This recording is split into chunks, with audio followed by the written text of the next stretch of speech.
This is my cubicle at the base of iHeartMedia in Los Angeles. We cover the LA market, but we're actually based in Burbank. So we're here in Burbank on, I believe, the 4th floor of this building. We also have people up on the 5th floor because iHeartMedia owns some FM stations. We're actually one of just a couple AM stations, and we're the only news station or news talk station for iHeartMedia's cluster here. This is my cubicle where I mostly work on my computer here. I am working on a news system called RCS. That's where we get our wire copy that comes in. I also normally have Twitter up on my second screen, researching things, making calls, trying to figure out what's going on with breaking news. And we go everything, the whole gamut from local to national, international. We're always pulling sound as much as possible. And I also am sending lots of emails, making lots of calls because I'm the assignment editor in the mornings. So I'm telling the reporters where to go. We have usually 3 or 4 reporters on a given day that need to be told where to go.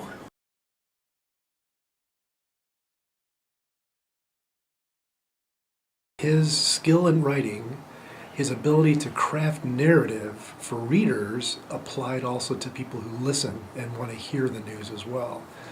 And so it just shows students have to know how to do multimedia journalism and think of how they tell stories in a variety of platforms.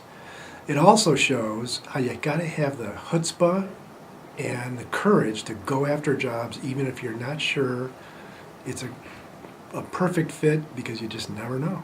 This started as an internship, and here at KFI, my internship wasn't even in the news department. It was in programming, which means the producers of the talk shows. And so my start was I would get in really early in the morning, and I would say, okay, what are we talking about today? And they'd give me some lists of the segments that we'd be doing, and they'd say, well, in the next 2 hours, I need you to find a guest for this segment and a guest for this segment. And I was working the phones like crazy.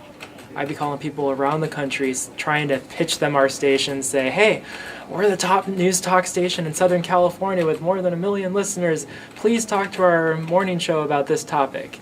And lots of times they would be convinced, and it was always a good feeling getting someone booked. A judge in Pasadena has dismissed 10 felony charges against the man known as the Dine and Dash Dater. Paul Gonzalez is accused of repeatedly leaving first dates at restaurants before the check arrived.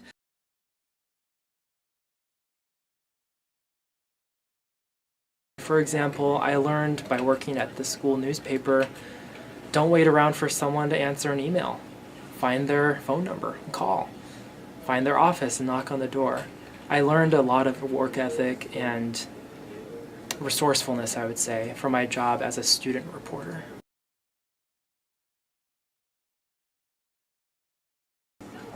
I would say 2 things: ethics and then compassion. So first of all, ethics. I do believe that journalism as a whole is a very ethical field. I remember when I was in a media philosophy and ethics class at BIOLA, we learned about, they've done surveys of different professions, and journalists tend to be right up there with doctors. We have a very high level of moral obligation, it's just the personality that journalists tend to be. But I would say that that is even strengthened by what we're taught in the Bible, and just knowing that honesty is really important.